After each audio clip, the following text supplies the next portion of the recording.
يوم القيامة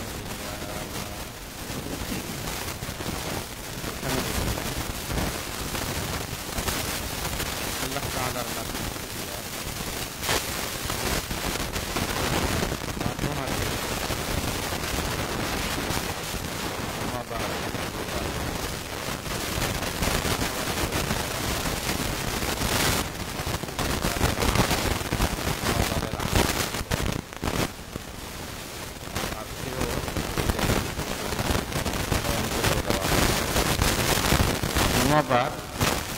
বিশেষ আমলের দিন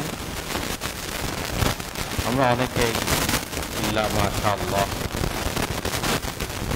হিসাবে অনেকেই সূরা কাহফ তিলাওয়াত করি এবং মসজিদে আগে আগে আসার চেষ্টা করি, সুগন্ধি লাগিয়ে আসার আমরা চেষ্টা করি। তারপর দরুদ শরীফের আমল করার চেষ্টা করি।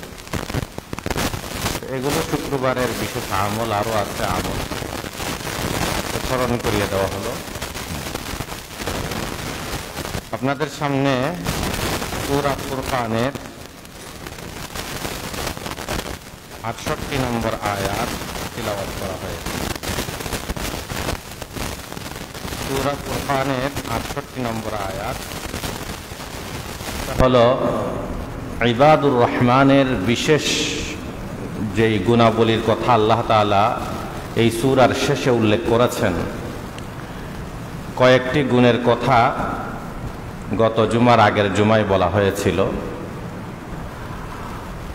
আরও কয়েকটি গুণ রয়ে গিয়েছে। তো এখানে সূরা ফুরকানের ৬৮ নম্বর আয়াতে আল্লাহ তাআলা ইবাদুর রহমানের একটি গুণ, একটি বৈশিষ্ট্য আল্লাহ তাআলা উল্লেখ করে বলেন, ওয়াল্লাযীনা লা ইয়াদউনা মা'আল্লাহি ইলাহান আখার। যে সকল লোক, যে সমস্ত ব্যক্তি আল্লাহর সাথে অন্য কাউকে শরীক করে না, আল্লাহর সাথে অন্য কাউকে ডাকে না, আল্লাহর সাথে আল্লাহর যেই নির্দিষ্ট নির্ধারিত যেই গুণাবলী আছে সেই গুণাবলীতে কোনোভাবেই কোনো মাখলুককে, কোনো সৃষ্টিকে শরীক করে না তথা শিরিক করে না, এরা হলো ইবাদুর রহমানের গুণে গুণান্বিত ব্যক্তি। তো আমরা যদি ইবাদুর রহমান আল্লাহর বিশেষ বান্দা হিসেবে গণ্য হতে চাই, পরিগণিত হতে চাই, তাহলে আমাদের এই গুণ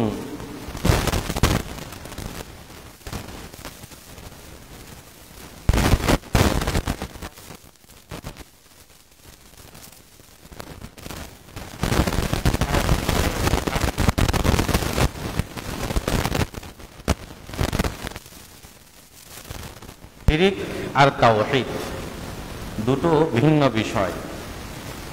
যেখানে শিরিক আছে আর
এমন কিছু বান্দা আছে যে বান্দারা আল্লাহ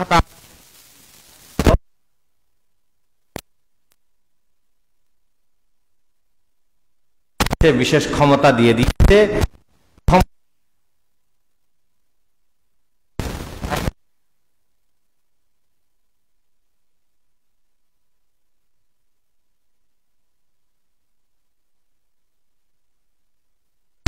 বড় কোনো বুজুর্গ, বড় কোনো পীর সাহেব উনি যদি বেঁচে থাকেন তখন তার কাছে গিয়ে চায়, অথবা তিনি যদি মারা যান তাহলে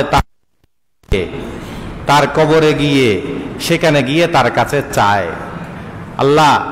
আল্লাহকে যেখানে চাওয়া দরকার, আল্লাহর কাছে যেখানে সবকিছু করা দরকার, সে এটা না করে সে পীর সাহেবের কাছে গিয়ে, মাজারের কাছে গিয়ে বলে আমাকে একটি ছেলে সন্তান দান করো, আমাকে একটি ছেলে সন্তান দান করো বাবা, হে গৌস, হে কুতুব।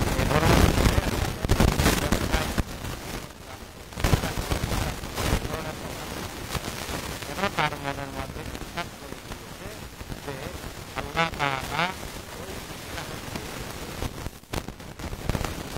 মাজারের ক্ষমতা দিয়েছে। এই ধরনের এবং সেই বিশ্বাসের বিশ্বাস রেখে কারো কাছে কিছু চাওয়া যাবে। দুনিয়ার মধ্যে সবই কিছু নিয়ম হিসেবে আমরা কিছু বিষয় আল্লাহ একে অপর থেকে চাওয়ার নিয়ম করে দিয়েছেন, কিন্তু আমরা চাইতে পারি আমার পানি দরকার, আপনাকে বললাম কিছু পানি, আমার টাকা দরকার, তো এগুলো অন্য বান্দাকে আল্লাহ সে আমাকে টাকা দিতে পারে, ঠিক আছে, আমাকে সহযোগিতা করা দরকার, আল্লাহ ক্ষমতা দিয়েছেন আমার, কিন্তু ব্যবসায় উন্নতি, ছেলে সন্তান দান করা, কাউকে সুস্থ করা, কাউকে মৃত করা, এই সকল যেগুলো গুণ আল্লাহ তাআলা কেউ করতে পারে না, কেউ আপনি সবচেয়ে বেশি ওসিলা করতে পারেন যে আল্লাহ অমুক বান্দা আপনার বিশেষ ব্যক্তি, তার উসিলায় আমাকে এতটুকু বলতে পারেন, কিন্তু ওনার কাছে ক্ষমতা আছে বলে মনে করে তার কাছ থেকে চাওয়া এইটা বৈধ না। এগুলো বিশ্বাস অনুযায়ী কখনো শিরক, কখনো একেবারে হারাম পর্যায়ে চলে যাবে। যার বিশ্বাস অনুযায়ী তার উপর ফতোয়া হবে, বাকি শরীয়ত রূপে এগুলো হারাম শিরকের পর্যায়ের কাজ। এগুলো যদি বেঁচে থাকে ইবাদুর রহমান যদি হতে হয় তাহলে অর্জন করতে হবে আমাদের প্রধান হিসাবে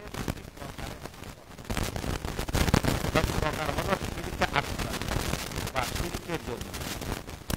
বড় শিরিক, প্রকাশ্য শিরক। আরেক প্রকার হলো শিরকে আসগর কিংবা শিরকে খফি, ছোট শিরিক বা সূক্ষ্ম শিরিক, গুপ্ত শিরিক। তো দোনো প্রকার, উভয় প্রকার শিরিক থেকে বান্দাকে দূরে থাকতে হবে। তবে দুটার হুকুম হলো একটু ভিন্ন ভিন্ন। শিরক আকবর যেটা, বড় শিরিক যেটা, সেই বড় শিরিক মানুষকে ঈমান হারায়। বড় শিরিক যেটা, আর থাকবে না, সে একেবারেই কাফের মুশরিক হয়ে যায়। কাফের মুশরিক হয়ে যায়, সে একেবারে আল্লাহ তাআলা তওবা ছাড়া মাফ করবেন না, ক্ষমা করবেন।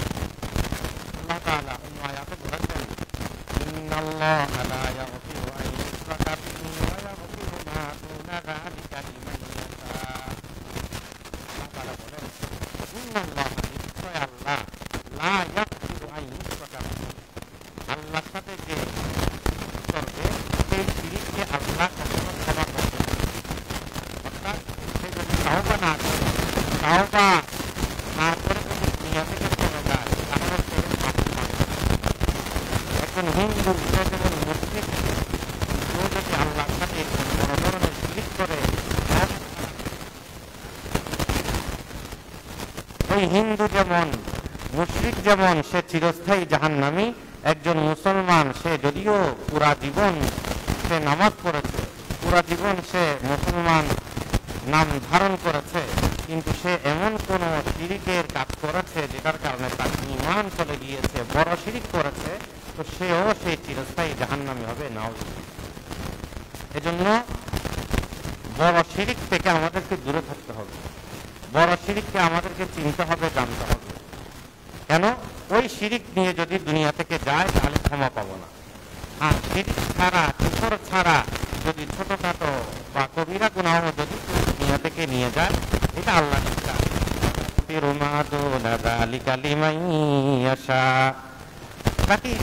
আল্লাহ শিরিক কুফরের গুনাহ ছাড়া অন্য গুনাহ ক্ষমা করতে পারে।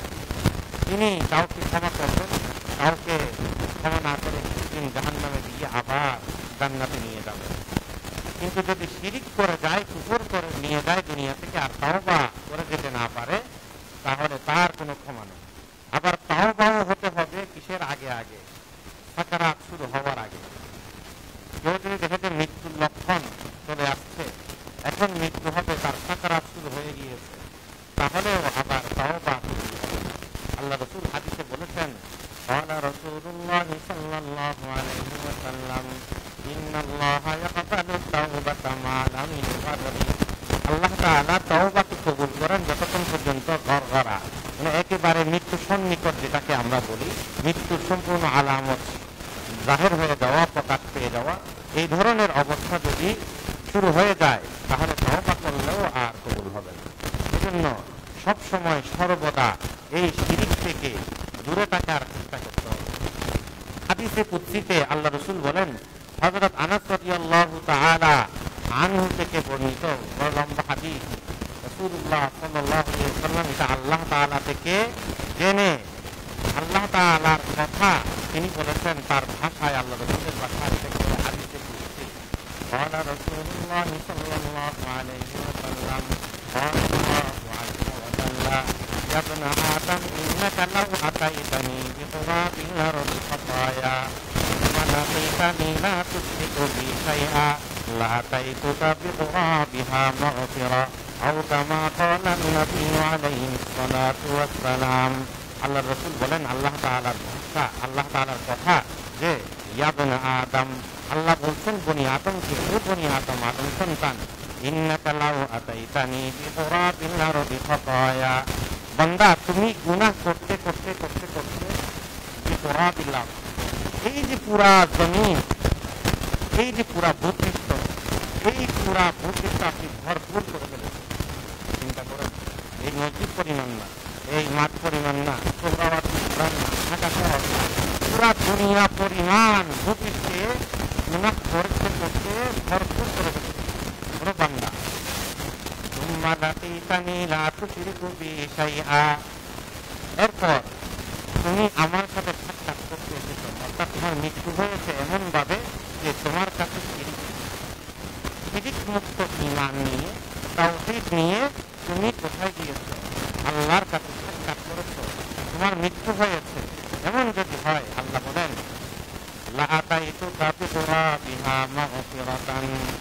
আমি আল্লাহ তোমার কাছে তুমি এই পরিমাণ, এই ভূপৃষ্ঠ পরিমাণ যে গুনাহ নিয়ে আসছো, আমি সেই পরিমাণ মাগফিরাত ক্ষমা নিয়ে তোমার সামনে আসবো।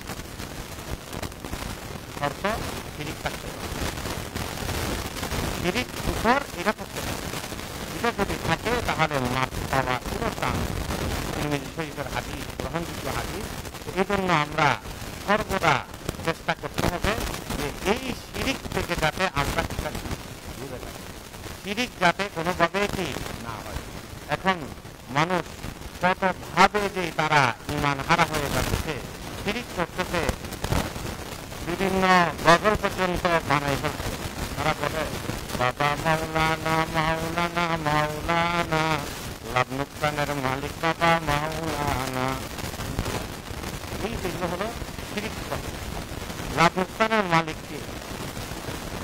আপনার যেই লাভ হবে, ক্ষতি হবে, যত কিছু হবে, এই সব কিছুর মালিক দেওয়ার ক্ষমতা কার হাতে? আল্লাহর হাতে। এই বিশ্বাস পরিপূর্ণভাবে রাখতে হবে। কেউ ছেলে সন্তান দিতে পারে, আপনার উন্নতি করতে পারে, আল্লাহ তাকে ক্ষমতা দিয়েছেন, এই ধরনের কোনো বিশ্বাস আপনি রাখতে পারেন না। এখন দেখা যায় নারীরা অনেক এই বিভিন্ন মাজারে মাজারে গিয়ে সেজদাই করে। এই সেজদা, এই কপাল, টাকা আল্লাহ তাআলা নির্ধারিত। এই সেজদা অন্য কাউকে দেওয়া যায় না। যদি বিশ্বাস যদি এটা হয় ওই বাবা দিতে পারে, ওই মাজারওয়ালা দিতে পারে, তাহলে আপনার ঈমান তো গেলে। আর যদি মনে করেন যে এমনি সম্মানের জন্য সেজদা দিয়েছে, তাহলে তো সেটাও সর্বতভাবে হারাম। এই ধরনের সেজদাও আমাদের এই শরীয়তে হারাম। এক সময় ছিল কেউ কেউ যখন আপনি সেজদার কথা বলবেন, তখন আপনাকে যুক্তি দিয়ে বলবে, আরে হযরত আদম আলাইহিস সালামকে ফেরেশতারা সেজদা করতো না? ফাসাজাদু ইল্লা ইবলিস আবা ওয়াস্তাকবারা ওয়া কানা মিনাল কাফিরিন। সমস্ত ফেরেশতারা কাকে সেজদা করেছে? হযরত আদম আলাইহিস সালামকে সেজদা করেছে। সেজদা যদি শিরক হয়, সেজদা যদি নাজায়েজ হয়, হারাম হয়, তো এই নাজায়েজ কাজ আল্লাহ নাউযুবিল্লাহ এই ফেরেশতাদেরকে দিয়ে করালো। আরো দলিল দিতে সূরা ইউসুফের মধ্যে আছে, হযরত ইউসুফ আলাইহিস সালামের লম্বা ঘটনা। ইউসুফ আলাইহিস সালামের সাথে ভাইয়েরা বিভিন্ন যে জুলুম নির্যাতন করেছিল, পরবর্তীতে হযরত ইউসুফ আলাইহিস সালাম মিশরের যখন ক্ষমতাসীন হয়েছিলেন, তখন এই ভাইয়েরা আবার দুর্ভিক্ষের কারণে যখন অসহায় হয়েছিল, হযরত ইউসুফের কাছে গিয়েছিল, পরিস্থিতি লাভ করেছিল, তখন সকল ভাই মিলে হযরত ইউসুফ আলাইহিস সালামের সামনে কি করেছে? সেজদা করেছে। তো এই যে সেজদা যদি হারাম হতো, আল্লাহকে এটা বলতেন? শিরিক হলে এটা কি বলতেন? এই যে এই বিষয়টা বুঝেন। একটা হলো তাজিমি সেজদা, সম্মানের সেজদা, আর একটা হলো ইবাদতের সেজদা। ইবাদতের সেজদা যেটা আমরা নামাজে করি, অর্থাৎ কাউকে রব মেনে, কাউকে ইলাহ মেনে, কাউকে লাভ লোকসানের ক্ষতির সবকিছুর মালিক মনে করে, সব বিশ্বাস যার কাছে রেখে যাকে ইবাদতের সিজদা করা হয়, এই সিজদা সর্বকালের জন্য এটা হলো শিরিক। এটা যদি কেউ করে তাহলে ঈমান হারা হয়ে যায়। আরেক প্রকার সিজদা আছে যেটা হলো সম্মানের সিজদা, যেটা সাধারণত আমরা কেউ কাউকে দেখলে যে একটু ঝুঁকে যায়। আমরা কেউ কাউকে দেখলে সম্মানের কাউকে অনেক সময় একটু কি করি? ঝুঁকি। তো এখন এই ঝুঁকাটা যদি একেবারেই সিজদা পর্যায়ে চলে যায়, কেউ একেবারে সিজদা দিয়ে কি করেছে, আমি নিজে দেখেছি মাইজভান্ডারিতে একবার আমরা যখন করতেছি, তখন একেবারে ছোট, আজ থেকে প্রায় ধরেন না 20-22 বছর আগের কথা, এখনকার কথা না, 20-22 বছর আগের কথা, সে 2004-05 দিকে। তো এক হিসাবের ওইখানে দেখলাম 8-10 জন লোক সবাই দাঁড়িয়ে রয়েছে। হিসাব কিছুক্ষণ পরে ভেতর থেকে বের হয়ে আসছে। যখন বের হয়ে আসছে, 8-10 জন লোক যারা দাঁড়িয়েছিল সকলেই মারছে সেজদা, একেবারে ডাইরেক্ট যেভাবে কি করে সেজদা করে সেইভাবে কি করেছে? সেজদা করেছে। আমার নিজস্ব চোখে দেখলাম।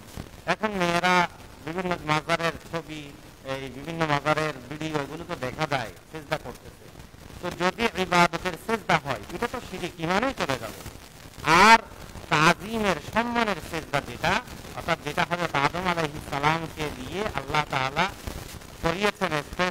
দিয়ে আদম আলাইহিস সালামের জন্য করিয়েছেন এবং হযরত ইউসুফ আলাইহিস সালামের ভাইয়েরা করেছেন, এটা ছিল তাজিম, সম্মানের সেজদা। এই সম্মানের সেজদাও আমাদের নবীর পূর্বের শরীয়তে কি ছিল? বৈধ ছিল। আমাদের এই নবীর শরীয়তে এটাও অকাট্য হারাম। সম্মানের এই সেজদা এটাও কি অকাট্য হারাম, এটা দেওয়ার কোনো সুযোগ নেই। এটা আগের শরীয়তে বৈধ ছিল, এই শরীয়তে নেই। আর রাসূলুল্লাহ সাল্লাল্লাহু আলাইহি ওয়াসাল্লাম স্বয়ং নিজেই বলেছেন, লাউ আমারতু আহাদান আন ইয়াসজুদা, আমি যদি কাউকে আদেশ করতাম সেজদা করার জন্য, যদি কাউকে আদেশ করতাম সেজদা করার জন্য, মানে সম্মানের সেজদা আর কি, তাহলে আমি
কিছু তো হলো শরীয়তের অবৈধ।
কেন?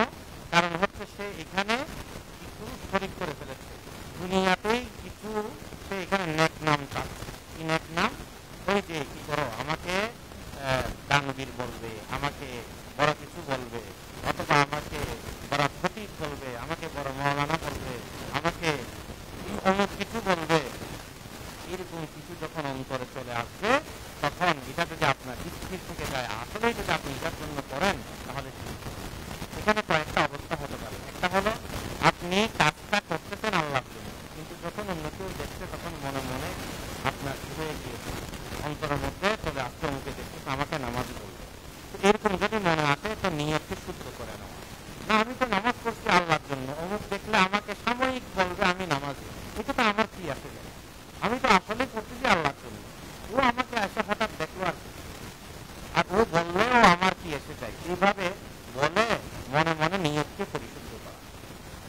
আমি দান করতেছি আল্লাহর জন্য, ঠিক আছে, কিন্তু অমুকে এসে দেখতেছে অথবা অমুক দেখতেছে এই জন্য আমি দিচ্ছি, এরকম যদি মনে চলে আসে, সাথে সাথে মনকে পরিশুদ্ধ করা। নিয়তকে পরিশুদ্ধ করা, না আমার এই দান দুনিয়াতে কেউ কয়েকদিন বলবে, কয়েক বছর বলবে দানবী, কিন্তু আমার এইটার তো আসল যেটা মূল্য প্রতিদান, এটা তো আমি পাবো আল্লাহর কাছে। যেটা আমি আল্লাহর কাছ থেকে নিব, সেটা কেন দুনিয়াতে আমি অন্য কাউকে শরীক করব? এইভাবে নিয়তকে কি করা? পরিশুদ্ধ করা। শুরু থেকেই যদি নিয়তের মধ্যে গরমিল হয়, তখন বারবার বারবার নিয়তকে ঠিক করা। আবার কিছু কিছু ক্ষেত্রে কোনো আমলের বেষ্টন করতে হয়, প্রকাশ্য করতে হয়, যাতে অন্যরা উদ্বুদ্ধ হয়। যেমন আমি ইমাম সাহেব বা আমি অমুক ছোট একজন ব্যক্তি, যদি সে ছোট হয়ে যদি 500 টাকা দিতে পারে, দান করতে পারে, তা আমি এত টাকার মালিক, আমি তো 1000 টাকা দেওয়া দরকার। এরকম উৎসাহিত করার জন্য ওই ছোট লোক অথবা অমুক কোনো ব্যক্তি সে দেখিয়ে দিল, এটার জন্য সে উৎসাহমূলক করলো, এগুলো ঠিক আছে, কিন্তু সবসময় নিয়তকে ঠিক করা। আমি কোরআন তিলাওয়াত করতেছি, তিলাওয়াত করার সময় আমার মনে আসলো খুব সুন্দর তিলাওয়াত করতেছি, মানুষ আমাকে বাহবা বলবে, আমার পড়া অনেক সুন্দর, এগুলো মানুষের মনের অবস্থা হালত হয়। এরকম যদি হয়, তখন আপনার নিয়তকে পরিশুদ্ধ করবেন যে আল্লাহর কোরআন, আল্লাহর কালাম আমি তিলাওয়াত করতেছি, তো আমি অন্য কাছে যেন আশা করব, আর আল্লাহর তিলাওয়াত এটা তো যত সুন্দর করে পড়া যায় সেটা তো ততই ভালো, আমি এই জন্য সুন্দর করে পড়ার চেষ্টা করতেছি, কেন আমাকে মানুষ ভালো বলবে, এটার কেন আমার নিয়ত আসবে। এইভাবে নিয়তকে বারবার কি করা? যাচাই করা, পরিশুদ্ধ করা, ঠিক করার চেষ্টা করা।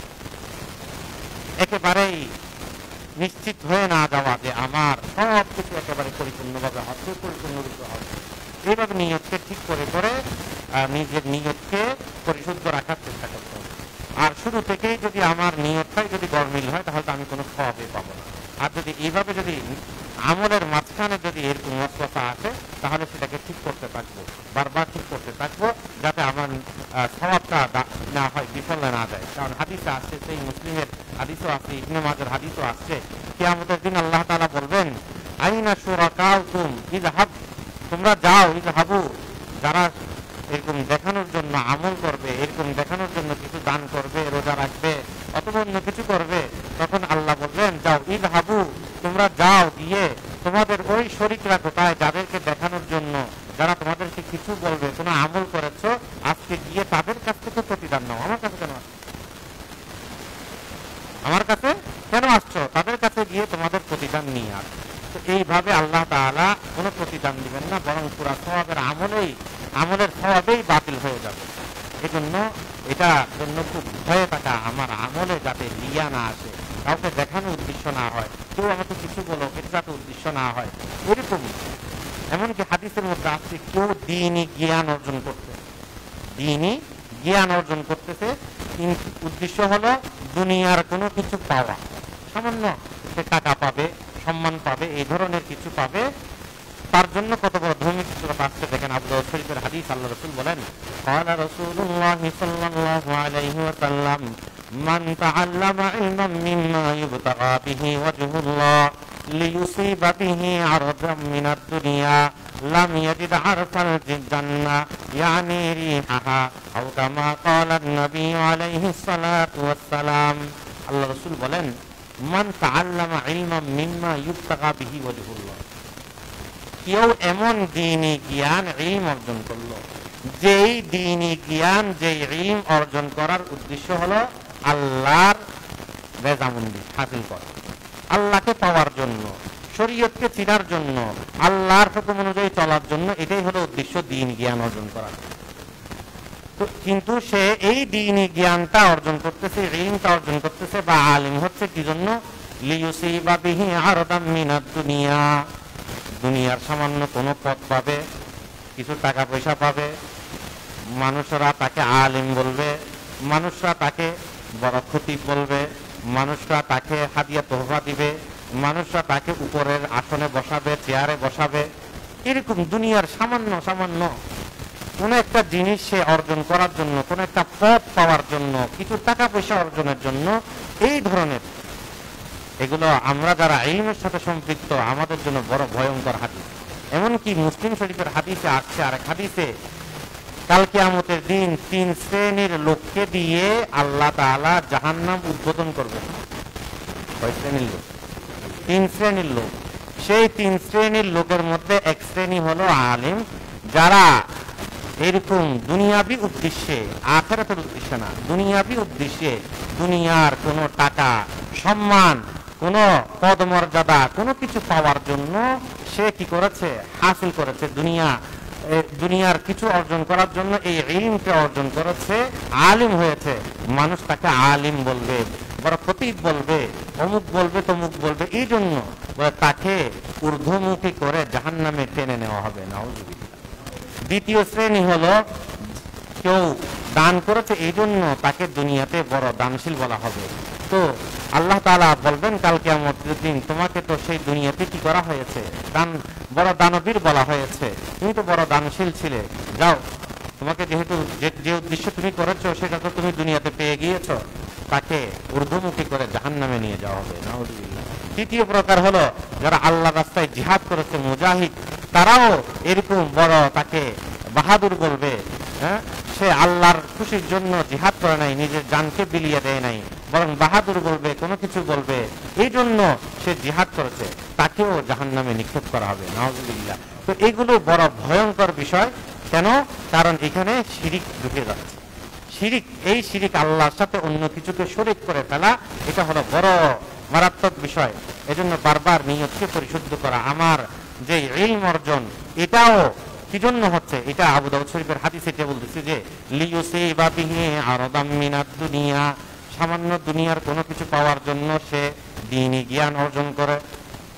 তো আল্লাহ রাসূল বলেন, লাম ইয়াজিদ আরফাল জান্নাহ ইয়ানি রিহাহা, ওই ব্যক্তি কাল কিয়ামতের দিন জান্নাতের সুঘ্রাণও পাবে না। নাউযুবিল্লাহ। জান্নাতের যে সুঘ্রাণ, সেই সুঘ্রাণও পাবে না। অথচ জান্নাতের সুঘ্রাণ অনেক দূর থেকে পাওয়া যায়, সে পাবে না। কত বড় ভয়ঙ্কর কথা! যে কেন? কারণ হলো, যে জিনিসটা আল্লাহর জন্য করা দরকার ছিল, সেই জিনিসটা আপনি আল্লাহর জন্য না, এখানে কি করেছি? অন্য কাউকে শরীক করেছি। এখানে আরো কিছু মাসলা আছে। যেমন ধরেন, আপনি নির্জনে নামাজ পড়তে দাঁড়িয়েছেন, তাহাজ্জুদের ওয়াক্ত, অথবা অন্য কোনো সময় নির্জনে ইবাদত করতেছেন। তো আরেকজন এসে আপনাকে নামাজ শুরু করার পর, নামাজে দাঁড়ানোর পর আরেকজন এসে দেখলো আপনি কি করতেছেন? নামাজ পড়তেছেন। ঠিক আছে? তো হাদিসের মধ্যে আসছে, এখানে তো আপনার নিয়ত ঠিক আছে, আপনি তো কাউকে দেখানোর জন্য করেন না, কারণ আপনি আসলে কাজটা শুরু করছেন কাউকে দেখানোর জন্য। তো এসে দেখছে লাকা আজরু সিররি ওয়াল আলানিয়া, আপনি এখানে গোপনে করতে চেয়েছেন, এটার একটা সওয়াব, আবার অন্য কেউ দেখে ফেলেছে, এটারও সওয়াব পেয়ে যাবে। ওই শুধু নিয়ত যদি কি থাকে, সহি থাকে, তাহলে আপনি আমল পাবেন, আমলের সওয়াব পাবেন, না হলে পাবেন না। আপনারা প্রসিদ্ধ হাদিস জানেন, ইন্নামাল আমালু বিন্নিয়াত, এই আমলের সওয়াব পাওয়া যায় নিয়তের উপর। নিয়ত যদি থাকে তাহলে আপনি সওয়াব পাবেন, নিয়ত যদি ঠিক না থাকে সওয়াব পাবেন না। যেমন আমাদের হানাফি মাযহাবে একটা মাসালা আছে, কোন ব্যক্তি ধরেন হেঁটে যাচ্ছে, হেঁটে যাওয়ার পর ওই বন্যার পানিতে, বড় নালাতে বা কোনো পুকুরে সে পড়ে গেল, পুরা কি হয়ে গেল? ধৌত হয়ে গেল, গোসল করে উঠল। এখন এই ব্যক্তির ওযু হয়েছে কিনা? কোন ব্যক্তি পুকুরে ডুব মারলো, ঠিক আছে, অথবা পুকুরে পড়ে গেল, কথার কথা আর কি, তো অজুর অঙ্গ যা আছে সব ধৌত হয়ে গেছে, এখন এর অজু হবে কিনা? ইমাম আবু হানিফা রাহমাতুল্লাহি আলাইহির মাযহাব অনুযায়ী অজু হয়ে যাবে, তবে সে যেহেতু অজুর নিয়ত করে নাই এজন্য সওয়াব পাবে না। অজুর কি নিয়ত করে নাই এজন্য কি পাবে না? সওয়াব পাবে না। এই দেখেন নিয়ত, এই নিয়ত এটা যদি ঠিক হয় তাহলে আপনি অনেক সওয়াব পেয়ে যাবেন। এবং হাদিসের মধ্যে অনেক আছে এরকম, বান্দা নিয়ত করেছে, সে আমল করতে পারে নাই, আল্লাহ তাআলা সওয়াব দিয়ে দিবে। এই ধরনের নিয়ত যদি পরিশুদ্ধ হয়, নিয়ত যদি সহি হয়, তাহলে আল্লাহ তাআলা এইভাবে আপনাকে অবশ্যই এই নিয়তের কারণে, নিয়ত পরিশুদ্ধ হওয়ার কারণে আল্লাহ তাআলা আপনাকে সওয়াব দিবে। তো আল্লাহ তাআলা আমাদেরকে এই ধরনের শিরকে জলি হোক, শিরকে খফি হোক, সবগুলো থেকে বেঁচে থাকার তৌফিক দান করুন। আরেকটা আছে শিরিক, সেটা হলো হাদিসের মধ্যে আসছে, মান হালাফা বিগাইরিল্লাহি ফাকাদ আশরাকা, যে ব্যক্তি গায়রুল্লাহর নামে কসম করলো সে শিরিক করলো। মা বাপের কসম, গায়রুল্লাহর নামে কসম করা শিরিক। এটা এখানেও দুই অবস্থা। সে যদি গায়রুল্লাহকে আল্লাহর সমতুল্য মনে করে তাহলে এটা শিরকে আকবার ঈমান হয়ে যাবে। আর যদি আল্লাহর সমতুল্য না, এমনি সম্মান, মা বাবাকে মানুষ সম্মানের চোখে দেখে বড় কিছু মনে করে, এরকম সম্মানের কারণে শিরিক করেছে, এই খতম করেছে, তাহলে সেটাও হলো শিরিক হবে, তবে এটা শিরিকে আসগর, ছোট শিরিক, এটা থেকেও বেঁচে থাকে। এরকম হাদিসের মধ্যে আপনার মানুষ বলে এই কাজটা মাশাআল্লাহ পুরানো আল্লাহ চেয়েছিল এবং অনুমতি চেয়েছিল, এই জন্য কাজটা আল্লাহ চেয়েছে এবং অনুমতি চেয়েছে, কাজটা হয়েছে। এটাও ঠিক। যদি আপনার উদ্দেশ্য যদি ওরকম হয় যে আল্লাহর সাথে অন্য কাউকে শরীক করা, তাহলে শিরকে আকবার। আর যদি আল্লাহ সাথে শরীক করা উদ্দেশ্য না, এমনি ও আপনাকে সহযোগিতা করেছে সেই জন্য বলে এই ধরনের বলাও নিষেধ, কারণ এগুলো শিরকের পর্যায়ে নিয়ে জায়গা। তো এখানে কি বলতে হবে যে আসলে আমার কাজটা আল্লাহ করেছে, আপনি উসিলা হয়েছে। কিন্তু আপনি যদি বলাটা যদি এভাবে বলেন যে আল্লাহ এবং আপনার কারণে কাজটা হয়েছে, তাহলে আপনি শিরিকের দরজায় প্রবেশ করে গেলেন, ওই শিরকে আসগরে ঢুকে গেলেন। এই জন্য হাদিসে এটাও বলতে নিষেধ করেছে মাশাআল্লাহ ওয়া ফুলান, আল্লাহ চেয়েছে এবং অমুকে চেয়েছে এই জন্য কাজটা হয়েছে না, আল্লাহ চেয়েছেন বিদায় কাজটা হয়েছে। হ্যাঁ, আপনি উসিলা হয়েছেন, আপনার মাধ্যমে আপনি সহযোগিতা করেছেন, আপনি এখানে টাকা দিয়েছেন, অথবা আপনি পরামর্শ দিয়েছেন, বা আপনি অন্য কোনোভাবে এখানে সহযোগিতা করেছেন, এই জন্য এটা পরবর্তীতে আপনি এভাবে বলতে পারেন যে আপনার উসিলা হয়েছে, কিন্তু করেছেন আল্লাহ, আল্লাহর সাথে কোনোভাবেই শরীক করা যাবে না। এগুলো অনেক সেন্সিটিভ, গুরুত্বপূর্ণ বিষয়, স্পর্শকাতর বিষয়। কিছুর কারণে তো ইমানেই চলে যায়, কিছুর কারণে একেবারে ইমান না গেলেও ছোট শিরিক হয়ে যায়, ছোট শিরিকের কারণেও গুনাহ হয়, ছোট শিরিকের কারণেও সওয়াব বাতিল হয়ে যায়, আমলের সওয়াব পাওয়া যায় না। এজন্য এগুলো থেকে আমরা কি থাকবো? দূরে থাকবো। আবার কিছু লোক আছে আপনার আল্লাহ রাসূল সাল্লাল্লাহু আলাইহি ওয়াসাল্লামকে আল্লাহ তাআলার কাছাকাছি নিয়ে যাওয়ার চেষ্টা করে। ঠিক আছে, কি বলে? আহাদু আহমদ তুমি, শুনেন না আপনারা? আহাদু আহমদ তুমি, আহাদ আর আহমদ, আহাদ মানে আল্লাহ, আহমদ মানে মুহাম্মদ সাল্লাল্লাহু আলাইহি ওয়াসাল্লাম। তো আল্লাহ রাসূলকে কি বলে? তিনি নাকি আহাদও, তিনি আবার আহমদও। তো আহাদ আর আহমদের মধ্যে মাত্র একটা মিমের ফরক পার্থক্য। বাস্তবতা কথা ঠিক, আহাদ আর আহমদের মধ্যে কিসের পার্থক্য? একটা মিমের পার্থক্য। কিন্তু বাহ্যিকভাবে মিমের পার্থক্য মানে শুধু মিমের পার্থক্য না, শরীয়তের হিসেবে তো খালেক মাখলুকের পার্থক্য।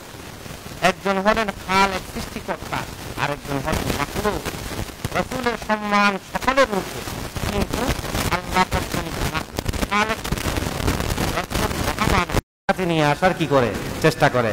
আউয়ালু আখিরু তুমি, জাহিরু বাতিনু তুমি, কেউ বলে মুস্তাফা তুমি, কেউ বলে হুবহু খোদা। নাউযুবিল্লাহ। শুনুন নাই, আউয়ালু আখিরু তুমি, আউয়াল আখির কে? আল্লাহ। হুয়াল আউয়াল ওয়াল আখির ওয়াল জাহির ওয়াল বাতিন, আল্লাহ তাআলা কোরআনে কারীমের মধ্যে বলছে। কিন্তু এরা এটা বানাই দিয়েছে কার জন্য? নবীর জন্য। আউয়ালু আখিরু তুমি, জাহিরু বাতিনু তুমি, কেউ বলে মুস্তাফা তুমি, কেউ বলে হুবহু খোদা, নাউযুবিল্লাহি মিন যালিক। এই ধরনের কথা, এগুলো শিরকি কথা, এগুলো বললে ঈমান চলে যাবে, এগুলোর বিশ্বাস করলেও ঈমান চলে যাবে। এগুলো থেকে সর্বতভাবে কি করতে হবে? দূরে থাকতে হবে। এগুলোতে এখানে গান বানিয়ে বানিয়ে ছাড়িয়ে দিচ্ছে, মানুষের ঈমানকে নিয়ে যাচ্ছে। ওই ইবাদুর রহমান হতে হলে এই গুণ লাগবে। ওয়াল্লাযীনা লা ইয়াদউনা মা'আল্লাহি ইলাহান আখার, যারা আল্লাহর সাথে অন্য ইলাহকে, অন্য কোনো কাউকে, পীরকে, মাজারকে, বুজুর্গকে আর বড় ব্যক্তিকে, অন্য কোনো কিছুকেই শরীক করে না, ডাকে না, কোনোভাবেই তার সাথে যুক্ত করে না। এইরকম যদি আপনি তাওহীদ অর্জন করতে পারেন, শিরিকে আকবর থেকে দূরে থেকে, শিরিকে আসগর থেকে, বড় শিরিক, ছোট শিরিক, সব কিছু থেকে আপনি দূরে থেকে যদি কি হতে পারেন, মুক্ত হতে পারেন, আল্লাহকে ডাকতে পারেন, তাহলে আপনি ইবাদুর রহমান হবেন, তাহলে আপনি চিরকাল মুক্তি পাবেন। অন্যথায় আপনি কি হয়ে যাবেন? ধরা খেয়ে যাবেন। বুঝাচ্ছে? এরকম মাজারে কি করা, মান্নত করা, এগুলো নিষেধ, এগুলো থেকেও দূরে থাকা দরকার। মান্নত ইত্যাদি এগুলো সব একমাত্র আল্লাহর জন্য, কিন্তু এখন মুমিনরা এগুলো খেয়াল করে না। মগর মুমিনু পর কুশাদা হে রাহে, পুরুষ পিছ করে শৌক সে জিসকে চাহে, ইমামু কর তবা নবী সে বড়ায়ে, মজারু पे दिन रात नजरे चढ़ाए, पीरू से जा के मांगे दुआए। মওলানা আলতাফ হোসেন হালি রহমতুল্লাহ আলাই তার মুসাদ্দাসা হালিতে এই মুমিনের এই অবস্থা, তারা নিজেদেরকে মুমিন তাওহীদবাদী বলতেছে, কিন্তু তারা এরকম মাজারে মান্নত করতেছে, কারো জন্য মান্নত করতেছে, এইগুলো করে এরপরও নিজেদের নাম মুমিন দিচ্ছে। আল্লাহ পর্যন্ত নবীর মর্তবা, তার বুজুর্গদের মর্তবা পৌঁছায় দিচ্ছে, এরপরও নিজেদেরকে মুমিন দাবি করতেছে। এটা কখনো হতে পারে না। আল্লাহ তাআলা আমাদেরকে বুঝার তৌফিক দান করুন।